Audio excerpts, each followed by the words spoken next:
And continuing on the theme of good economic study numbers, I'm going to ask JJ to come up and walk you through Excelsior. Very interesting story. Those of you that are familiar with and follow uranium deals, producers are probably familiar with the ISR process, in situ recovery, in situ leach. It does get used in rare instances for copper. It has to be the right conditions, but if you do have the right conditions, which Excelsior appears to have, the economics are fabulous. And this is another deal where a guy's going to be showing you a set of numbers that are hugely in excess of the current market value. And it's another one of these companies I think is going to get more love as it pushes things forward. Take it away, JJ. Thank you. So, of the 5 newsletter writers and gurus who are hosting the event today, I think 4 of them, I know 4 of them are covering Excelsior Mining. There's only one holdout, it's John Kaiser. So I'm going to make him the same offer I'm going to make all of you. And that's, if anything interests you from what I'm saying here today, please come out, see us at the booth. There is a break right after I'm done speaking. So come out, even if you hate what I'm saying, come out and say hello, because I think what we've learned over the last 4 years is that you can never do too much due diligence. And I really can't give justice to this story in 10 minutes. We received a major endorsement last year by way of a private equity firm called Greenstone Resources. And Greenstone Resources is a combination of JP Morgan and ex-Xstrata mining executives. Smart money. Now, Eric just said that you are all smart money too, so you'll understand what I'm talking about. They made a $10 million investment into Excelsior Mining, and they did so after a very lengthy, very expensive, very costly double colonoscopy due diligence program. And at the end of it, they said, yeah, this is the best project we've seen, and they made the investment. But it took them nearly 6 months. So if it took Greenstone nearly half a year to be convinced that it was the best project on the TSX venture, what kind of a miracle worker will I be if I can convince all of you of the same thing in the next 10 minutes? And now I only have 9 minutes. So I know that you're here today because you're looking for good projects. I see in the audience my original mentor. He's hiding back there. And so I'll tell a story. I've told this story before. So when I first started in this industry, my first day on the job, the guy I'm working with, he says, you know, there's only one way to make your stock price go up. There's only one way to make sure it can happen. I'm like, well, what is that? Make sure you work for a good company. And Gwen gave some ticks to show what a good company needs. For a development company like the one we're going to talk about here, I think it comes down to 3 key things: permitting, costs, and management. Those are the pillars. If you've been burned in this space, and I know all of you have, it likely because one of those things failed. So as we go through this presentation, I'm going to try to show how Excelsior differentiates itself and how we do things a little differently. So we are a pure copper story. We're looking to produce pure copper cathode sheets, just like you see right there on the screen. And what makes our story special, what makes it unique, is we're not going to dig the copper to the ground. We're going to pump it out of the ground using injection and recovery boreholes, just so you see there in the top right. It's the exact same technology that you see in the uranium space. It's called in situ recovery. And because we can mine our deposit this way, we anticipate that our operating costs will be industry leading. We're looking to be one of the lowest cost producers of copper in the United States. That's the backbone of our story. We're in Arizona. Arizona is the only place in the world that we've seen these kind of deposits. There's a unique geology there that makes it possible. There's been a number of mines that have existed in the past. They've been mined out. Today there's only 2 big ones left, and we've got one of them. CapEx costs are about half compared to a conventional mine, and for us it's even better because most of the infrastructure already exists on site. Road, rail, power, it's already all there.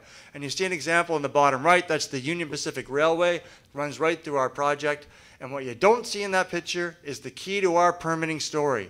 You don't see any houses. There's very few people around, and that's why we're anticipating a smooth permitting process. We're in Arizona.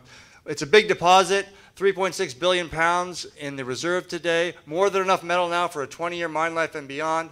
I'm not going to go into the mechanics of in situ recovery. If you come by the booth after, I'm happy to go through that. I'll just say, A, it works, and it's not new. Everything I'm talking about here is off-the-shelf technology. We're not reinventing the wheel in any way. That's what the project looks like. You're all invited to come down for a site visit. It's very accessible. No one lives within 3 miles of this project.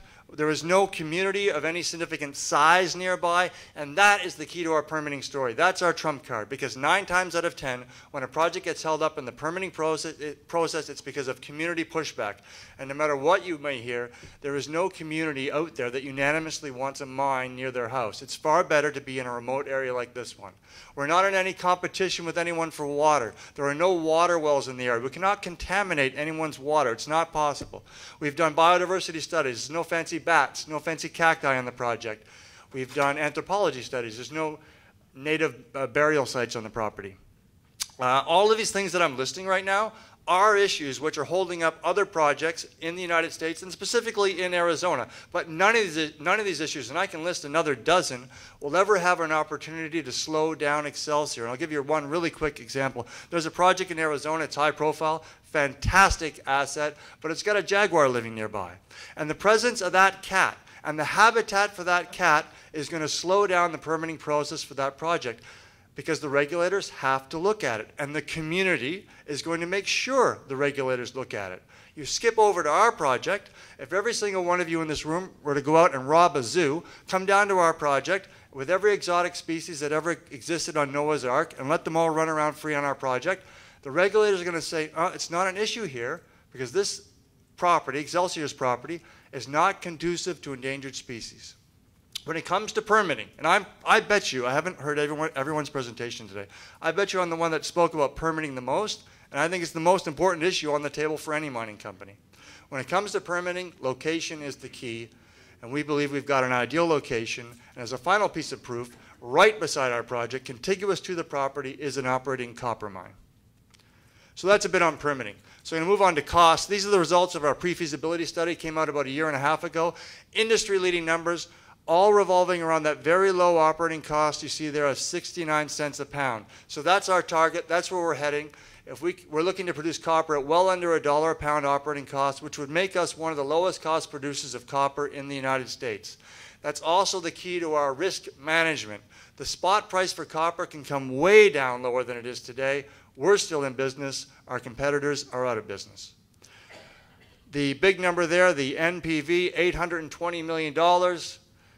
That is 30 times greater than our current market cap. So that's the value argument for owning Excelsior today. We're trading at a market capitalization which is 30 times less than the net present value from our pre-feasibility study. And as we move this project forward and into production, we're going to look to close that gap. Our goal next year is to produce a feasibility study which mirrors or echoes the numbers that you see right here on the screen. If we can do that, then we will have one of the most attractive copper projects in the United States. And how do you do that?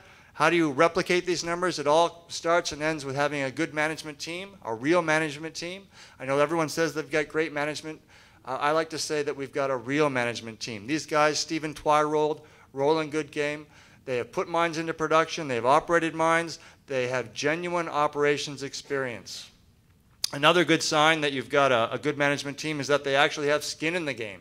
You can't say that your interests are aligned with the shareholders unless you've got shares yourself. The management group here has over 10% of Excelsior common, which has been trading, as you see, for the better part of a year between 20 and 25 cents, which leads me really to my last point, which is if you're coming to Excelsior mine, if this is the first time you've heard of Excelsior, your timing is fantastic, because we're about a month away from releasing all of the results from our feasibility work programs, all the hydrology, all the metallurgy, all the resource upgrade itself. It's all going to come out here end of June, early July at the latest. And then what you'll be able to do is you'll be able to take those numbers, take all that data, compare it to the pre-feasibility numbers, those numbers I just showed you, and maybe with the help of the newsletter writers, maybe even with the help of John Kaiser, you'll be able to make a comparison, and you will be able to see if A, are we being consistent, and are we in fact still on track to becoming one of the lowest cost producers of copper in the United States.